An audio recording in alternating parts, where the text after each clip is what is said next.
안녕하세요. 매일 새로운 사연을 전하는 읽어주는 사연 라디오입니다. 구독과 좋아요, 많은 공유 부탁드립니다. 오늘의 사연 시작하겠습니다. 안녕하세요.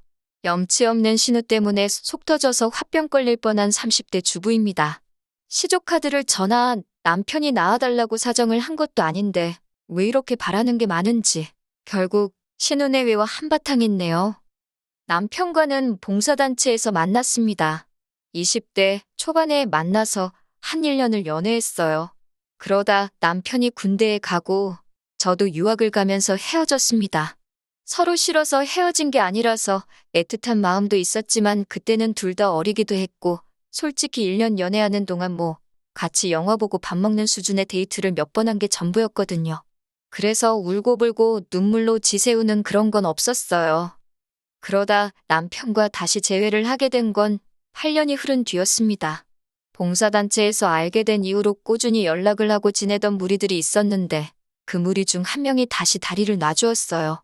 어쨌든 사귀다 헤어졌다 다시 만나거라 어색할 줄 알았는데 시간이 흘러서인지 어색함보다는 반가움이 크더라고요. 그리고 얼마 지나지 않아 다시 연애를 시작하게 되었습니다.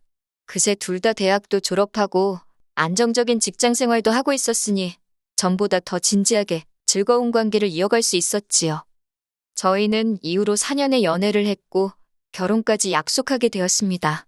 워낙에 책임감도 있고 성실한 사람이라 남편 집안이 어려운 건 저에게 큰 문제는 아니었어요. 조금 더 이야기를 해보자면 남편의 경우 어린 시절 부모님이 이혼을 하셨습니다. 어머님 아버님 두 분 사이에 무슨 일이 있었는지는 며느리인 저는 잘 몰라요. 남편이 저에게 구체적으로 이야기를 해준 적도 없고요. 다만 아버님이 어머님께 큰 실수를 하셨고 어머님이 마음의 상처가 깊다고 하더군요. 그래서 아버님은 혼자 지방에서 살고 계시고 어머님은 어머님대로 서울에서 원룸 생활을 하고 계시지요. 그리고 남편에게는 위로 6살 많은 신우도 있는데 신우는 이미 시집을 가서 미취학 아들 둘을 키우고 있었습니다. 제가 시댁이 경제적으로 어렵다고 표현은 했지만 그렇다고 저희 친정이 제발 그런 건 아니에요. 다만 조부모님이 돌아가시면서 친정어머니 앞으로 건물을 하나 물려주셨어요. 그런데 건물이 입지도 좋고 이미 들어와 오랫동안 장사하던 가게들이 많아서 외가 식구들 말이 알짜배기를 주고 가셨다 하더라고요. 저야 제 재산도 아니고 그래서 잘은 모르지만요. 남편과 결혼하겠다고 했을 때 친정 부모님께서 대환영 그런 분위기는 솔직히 아니었어요. 특히 친정어머니께선 남의 집 기둥뿌리는 뽑아오는 법이 아니라며 결혼은 안 했으면 좋겠다는 눈치셨지요. 그리고 친정어머니 말씀이 완전히 틀린 것도 아니었던 게 남편이 아버님한테도 얼마, 어머님한테도 얼마? 취업을 한 이후로는 매달 그렇게 용돈이라고 해야 할지 생활비라고 해야 할지 아무튼 돈을 보내드리고 있었거든요. 그 돈이 한 달에 100만 원 가까이 되었으니 솔직히 적은 돈은 아니잖아요. 게다가 아버님이든 어머님이든 어디 아프시거나 하면 그달은 부담이 더 커졌던 것도 사실이에요. 지난번엔 아버님께서 이가 아파서 식사를 못 하시겠다며 임플란트를 해달라고 하셔서 남편이 거의 200만 원 가까운 돈을 쓰기도 했지요.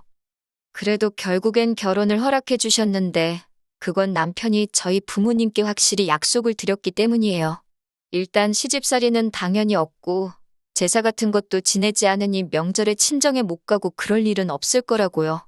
집안일도 정확히 반반으로 할 거고 듣기엔 별거 아닌 것 같았지만 친정 부모님은 제가 결혼을 해서 일에 치이고 살림에 치이고 그 부분을 가장 걱정하셨거든요. 그래서 남편의 현실적인 약속이라고 해야 할지 아무튼 그 부분에서 마음의 문을 여셨다대요. 친정 부모님께서 오래된 연식에 구축 빌라를 사주셨고 아버님께서는 전적으로 저나 남편 둘이서 알아서 하라셨습니다.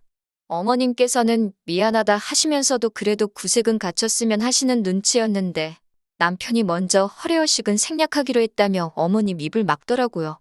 왜인지 어머님께 불편한 마음이 들었지만 아들 가진 어머니의 작은 욕심이다 싶어서 귀엽기도 했어요. 그런데 문제는 신우였습니다. 신우가 저를 시집살이를 시키는 건 아니었지만 굉장히 사람을 불편하게 하는 재주가 있더라고요. 결혼하고 얼마 되지 않아서 알게 된 사실이었는데 남편이 아버님하고 어머님한테만 용돈을 드리고 있던 게 아니고 신우한테도 돈을 뜯기고 있었거든요.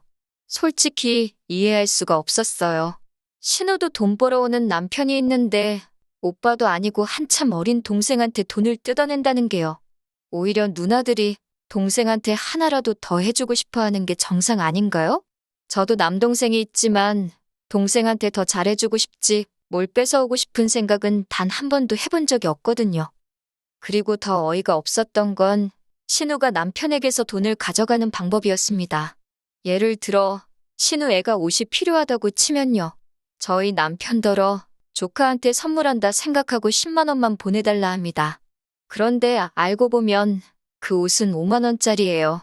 그러면 자기가 남은 차익을 슬쩍 하고 아니 양아치도 아니고 왜 돈을 그런 식으로 구질구질하게 가져가는 건지 이해가 안 되더라니까요.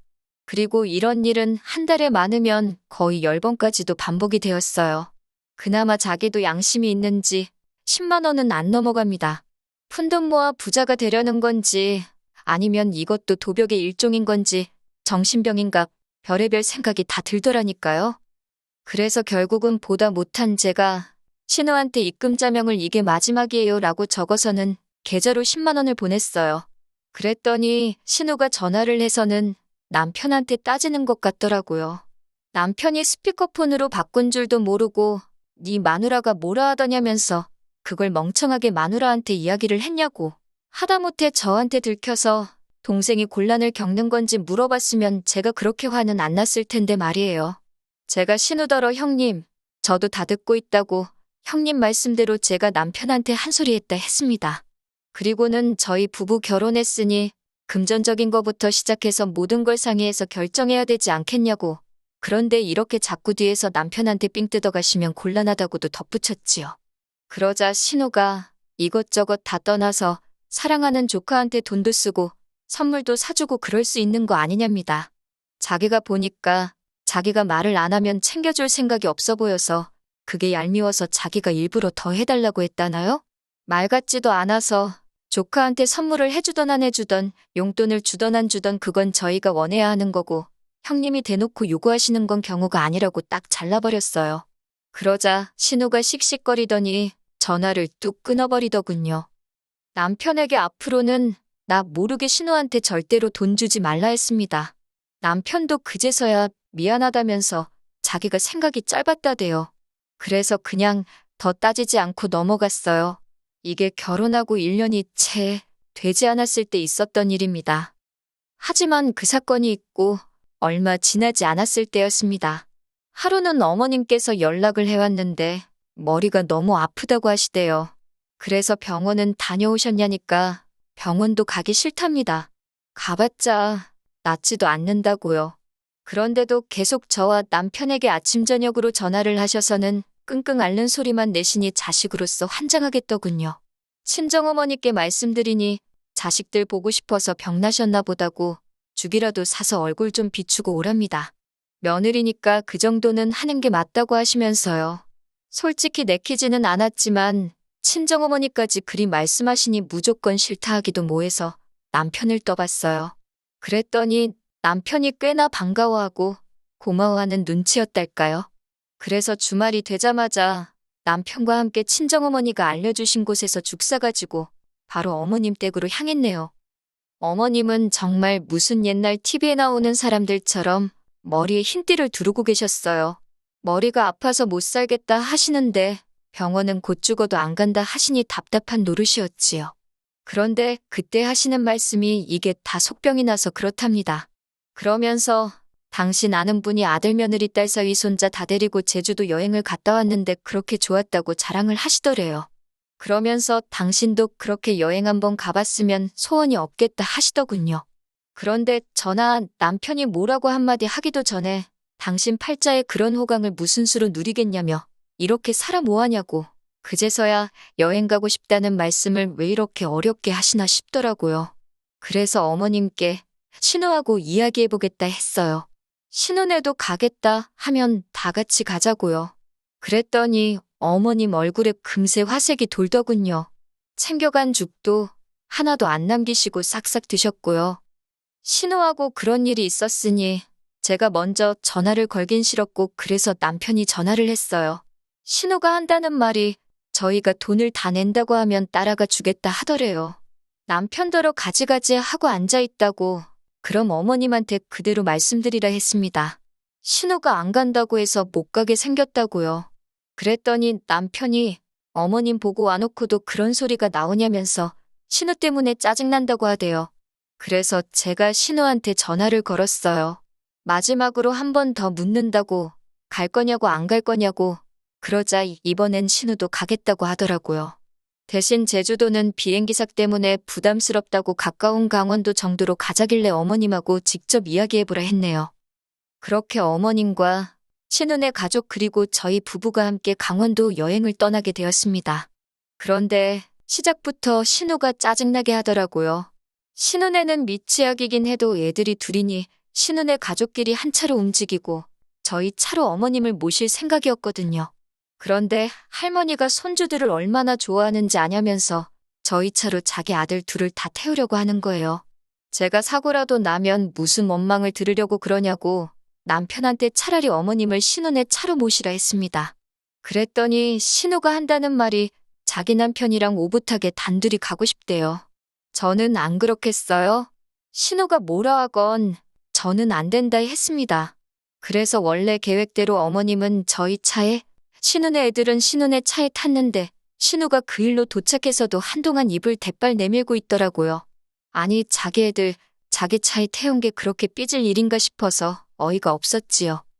하지만 신우의 얄미운 짓거리는 거기서 끝이 아니었습니다. 식당에 도착하니 애들을 또 저희 테이블로 보내는 거예요. 애들 포함 7명이라 테이블을 2개를 쓰려고 하는데 외삼촌하고 외숙모한테 가라면서 애들을 살살 부추기더니 제 옆에 하나 앉히고 저희 남편 앞에 하나 앉히더라니까요. 어이가 없었지만 어머님도 계시고 식당에 눈도 많아서 일단 가만히 있었습니다. 그리고는 애들이 뛰던지 말던지 저는 제 밥만 먹었어요. 그러니까 신우가 저한테 애들도 밥 좀 먹이라길래 제가요? 왜요? 그랬지요. 그리고는 다시 세워라 내워라 제 밥만 먹었습니다. 애들이 무슨 죄냐 할 수도 있지만 솔직히 엄마인 신우가 하는 짓이 꼴불견이니 애들도 곱게 안 보이더라고요. 뿐만 아니라 아들들이라 그런지 애들이 얼마나 산만하던지 정신이 하나도 없더라고요. 그리고는 기어이 아까부터 테이블과 테이블 사이를 뛰어다니던 첫째가 넘어지고 말았습니다. 그러자 신우가 저한테 난리를 치는 거예요. 애 하나 봐주는 게 어려워서 넘어지게 만드냐고요. 저도 이땐 너무 열받아서 누가 보면 내 애인 줄 알겠다고 멋대로 이쪽 테이블에 앉혀놓고 어디서 짜증이냐고 받아쳤어요. 솔직히 신우가 저보단 나이가 8살 많기는 한데 상황이 그러니까 그런 건 생각도 안 나더라고요. 분위기가 험악해지자 저희 남편은 남편대로 저한테 그만하라고 말리고 신우 남편은 남편대로 애들을 자기들 테이블로 데려가대요. 어머님께서는 신우더러 그러니까 뭐 한다고 속보이는 짓을 해서 아랫사람한테 싫은 소리를 듣느냐고 한마디 하셨고요. 그나마 시댁 식구들이 신우를 싸고 돌질 않아서 저도 그쯤에서 멈췄지요. 하지만 여기서 끝이 아니었습니다. 어머님이 그렇게 온천에 가고 싶다 하셔서 온천에 가게 되었는데 신우가 아들 둘을 여탕에 데려가려고 하는 게 아니겠어요. 저는 싫다고 손사래를 쳤습니다. 그랬더니 신우가 어린애들을 상대로 도대체 무슨 생각을 하는 거냐며 제가 이상하다는 거예요. 7살, 5살이 어리다면 어린 나이는 맞지만 기억을 못한다고 누가 보장할 수 있어요? 저는 신우가 하는 말은 무시한 채 그냥 애들 데리고 어머님이랑 다녀오라 했습니다. 저는 근처 카페에서 기다리던지 마사지를 받던지 할 테니 신경 쓰지 말라고요. 그러니까 신우가 그런 게 어딨냐면서 자기 혼자 애들을 어떻게 다 씻기냐는 거예요. 그럼 뭐 저랑 씻길 생각이었냐니까 제가 1명 맡고 자기가 1명 맡으면 금방이지 않냐면서 어이가 없어서 도대체 그런 결정은 누구랑 상의를 하는 거냐고 빈정거려버렸어요. 제 의사는 묻지도 않고 저한테 이래라 저래라 하면 되냐고요. 남편하고 신우 남편은 이미 둘이 씻으러 갔지 빼도 박도 못하고 신우가 애들을 데리고 여탕에 가야 할 판이길래 신우랑 더 왈가왈부하지도 않고 저는 온천 안 간다 딱 잘라 말했습니다. 그리고 저는 온천 건물에 있는 마사지샵에서 마사지를 받았네요. 온천을 못한 건 아쉬웠지만 족욕도 했고 그런대로 피로가 풀리더군요. 그렇게 마치고 온천 건물 옆에 있는 펜션으로 저 혼자 택시를 타고 이동을 했습니다. 숙소에 도착하니 어머님은 피곤하다고 벌써 잘 준비를 하고 계셨고 신우는 뭐가 불만인지 저를 잡아먹을 듯 노려보더라고요. 남편이 온천 안 하고 마사지 받은 거냐고 하길래 그렇다고 너무 좋았다고 일부러 신우 들으라고 더 크게 말했어요. 그랬더니 신우가 저더러 이기적이래요. 어쩜 사람이 그렇게 인정머리도 없냐면서 외숙모나 돼가지고 애씨 끼는 거 도와주는 게 싫더냐고 그러더니 갑자기 우는 게 아니겠어요. 주무시려던 어머님도 신우 우는 소리에 놀라서 거실로 뛰쳐나오셨습니다. 보나마나 어머님이 신우 편을 들거란 생각 때문이었는지 저도 억울하고 황당해서 눈물이 저절로 나더라고요. 그런데 이게 웬걸 어머님께서 저더러 울지 말랍니다. 신우는 저러던지 말던지 내버려두래요. 그런데 그때 그나물에 그 밥이라더니 신우 남편이 어머님더러 장모님 너무 하신 거 아니냐며 그래도 딸이 우는데 딸 편을 들어주셔야지. 어째서 며느리 편을 드냐고 큰 소리를 내는 게 아니겠어요? 그러면서 아들 내외가 용돈 좀 드린다고 그렇게 차별하는 거 아니라고 퍼붓는데 자격지심 있는 남자가 얼마나 못난 건지 신우 남편을 보고 있으니 확실히 알겠더군요. 신우 남편은 그걸로도 분이 안 풀렸는지 이번엔 저희 남편을 보고서는 처남도 그러는 거 아니랍니다. 아까부터 처남댁이 윗사람인 신우한테 선 넘는 거 못 봤냐고 그러면서 머리채를 잡고 뺨을 때려서라도 그 성질머리를 고쳐놔야지. 그걸 그냥 두냐고요. 전 제 귀를 의심했어요. 제 머리채를 잡고 뺨을 때려서라니요. 그러자 남편도 이번엔 참지 않고 매형도 말을 그따위로 하냐면서 언성을 높였어요. 어머님께선 다들 왜 이러냐며 말리려고 하셨지만 좀처럼 분위기가 가라앉지 않았지요. 결국 남편이 먼저 신우하고 신우 남편한테 수준 안 맞아서 상종 못하겠다며 이제 서로 마주치는 일 없게 하자고 한마디 하대요. 그러더니 저는 생각도 못한 소리를 내뱉었습니다. 신우 남편더러 빌려간 2천만 원 이번 주까지 갚으라는 거예요. 신우가 돈을 삥 뜯는 건 알았어도 신우 남편까지 돈을 빌려간 줄은 몰랐는데 남편이 나중에 말해주길 저랑 결혼 전에 빌려줬던 돈이랍니다. 솔직히 받아야지 하면서도 신우 남편이 하도 사람 좋은 척을 하니까 말을 못 꺼내고 있었는데 이참에 잘됐다 싶어서 달라고 했다대요. 아무튼 그 소리가 나오기가 무섭게 신우 남편 눈이 당장이라도 튀어나올 만큼 커져가지고는 그게 언제적 이야기인데 지금 달라는 거냐는 거예요. 그래서 그때 공중받고 한 거 기억 안 나냐고 법대로 하게 만들지 말라고 남편이 따박따박 한마디도 안 져주대요. 그제서야 어머님께서도 신우 남편더러 꼴 좋다 한마디 하시고는 신우한테도 니네 부부는 언제 한번 크게 당할 줄 알았다며 방문 닫고 들어가 버리셨어요. 결국 이튿날 아침 먹을 기분이 났겠습니까? 어머님 저희 차에 모시고 먼저 올라와 버렸지요. 올라오는 차 안에서 어머님께 큰 소리 내서 죄송하다 하니까 딸 자식을 그렇게 키운 당신이 미안하다 하시대요. 친정에는 이야기하지 말라고 하시길래 알았다 했습니다. 어머님께서 다음에는 우리 셋이서만 놀러가자 하시길래 언제든 가시고 싶으실 때 말씀하시라고 했어요. 좋은 곳으로 모시겠다고요. 솔직히 저는 어머님이 당연히 신우 편만 들어주실 줄 알았는데 나름대로 중립을 지켜주신 것 같아서 그것만으로도 너무 감사했거든요. 그런데 차 안에서도 정말 제 탓은 한마디도 안 하셔서 뭐라고 표현할 순 없지만 기분이 좋았답니다. 앞으로는 더 잘해드려야겠다는 생각도 들대요. 신우 남편은 2천만 원 달라는 말 이후로 거의 잠수 타듯 저희 연락을 무시하고 있어요.